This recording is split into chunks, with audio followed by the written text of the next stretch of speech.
जादुई कुल्हड़। राजस्थान के छोटे से गांव रनपुरा में, जहां गर्मी के दिनों में मिट्टी की सौंधी महक और ठंडी कुल्हड़ वाली लस्सी का आनंद लिया जाता था, एक बहुत पुराना कुम्हार परिवार रहता था।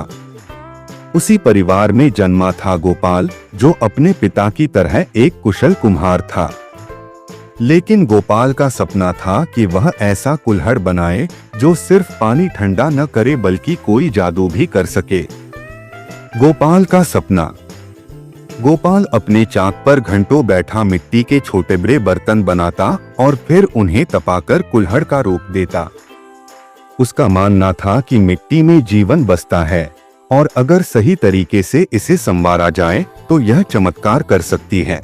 लेकिन गांव वाले उसकी इस सोच को पागलपन समझते थे।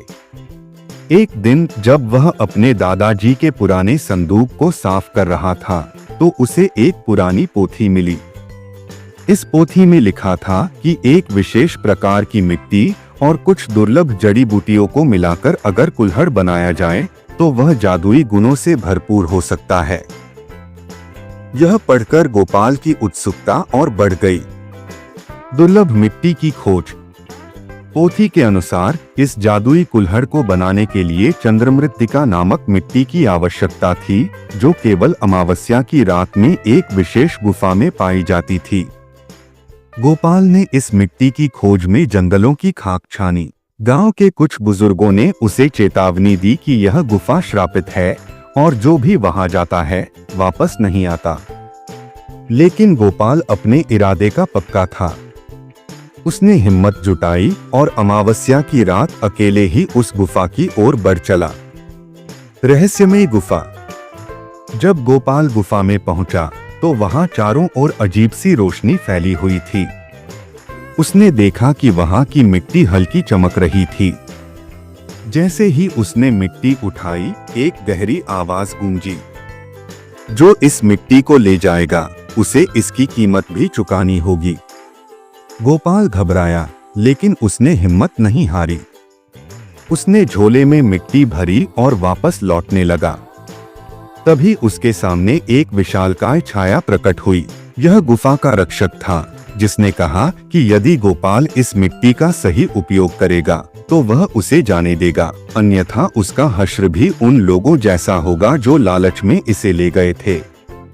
गोपाल ने वादा किया कि वह इस मिट्टी का उपयोग केवल अच्छे कार्यों के लिए करेगा। रक्षक ने उसे जाने दिया और गोपाल खुशी खुशी अपने गांव लौट आया। जादुई कुल्हड़ का निर्माण। गांव आकर गोपाल ने विशेष मंत्रों का उच्चारण करते हुए चंद्रमृत्तिका को पानी में गूंथा और चाक पर एक सुंदर कुल्हड़ बनाया। जब कुल्हड़ पककर तैयार हुआ तो वह हल्का सुनहरा चमकने लगा। गोपाल को यकीन हो गया कि यह साधारण कुल्हड़ नहीं है। पहला प्रयोग करने के लिए उसने उसमें पानी डाला। जैसे ही उसने पानी पिया, उसे महसूस हुआ कि उसमें एक अजीब सी ऊर्जा है। वह खुद को बेहद ताजा और शक्तिशाली महसूस कर रहा था। फिर उसने गांव के सबसे बुजुर्ग व्यक्ति बाबा रामदास को वह पानी पिलाया।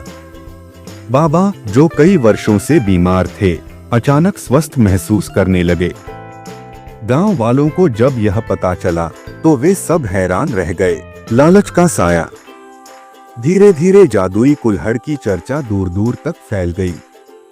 लोग दूर दूर से यह पानी पीने आने लगे। कुछ लोगों ने इसे खरीदने की कोशिश भी की, लेकिन गोपाल जानता था कि यह कुल्हड़ बेचा नहीं जा सकता। लेकिन गांव के जमींदार ठाकुर रणवीर सिंह ने यह कुल्हड़ पाने की ठानी। उसने गोपाल से इसे देने के लिए कहा, लेकिन गोपाल ने मना कर दिया। इस पर ठाकुर ने अपने आदमी भेजकर कुल्हड़ चुरवा लिया। जादुई कुल्हड़ का क्रोध। जमींदार ने जैसे ही कुल्हड़ का उपयोग करना शुरू किया, अजीब घटनाएं होने लगी। उसके महल में रहस्यमय आवाजें गूंजने लगीं और जो भी कुल्हड़ से पानी पीता वह कुछ समय बाद बेहोश हो जाता। ठाकुर को समझ में नहीं आया कि यह सब क्यों हो रहा है। उसने गांव के पंडित से पूछा तो पंडित ने बताया कि यह कुल्हड़ केवल उन्हीं के लिए लाभकारी होगा जिनका हृदय शुद्ध है। घबराकर ठाकुर ने कुल्हड़ वापस गोपाल को लौटा दिया और क्षमा मांगी। कुल्हड़ का अंत और नई शुरुआत। गोपाल समझ चुका था कि यह कुल्हड़ बहुत शक्तिशाली है और इसे किसी के हाथ लगने नहीं देना चाहिए। उसने इसे वापस उसी गुफा में ले जाकर मिट्टी में दबा दिया। इसके बाद गोपाल ने अपनी कला से और भी बेहतरीन कुल्हड़ बनाने शुरू किए, जो साधारण तो थे, लेकिन उनमें उसकी मेहनत और लगन की सच्ची ऊर्जा समाई थी। गांव वालों ने सीखा कि जादू किसी वस्तु में नहीं, बल्कि इंसान के कर्मों और नियत में होता है। शिक्षा। इस कहानी से हमें यह सीख मिलती है कि किसी भी चीज का दुरुपयोग करने से वह हमारे लिए ही नुकसानदेह हो सकती है। असली जादू हमारे प्रयासों और सच्चे इरादों में होता है।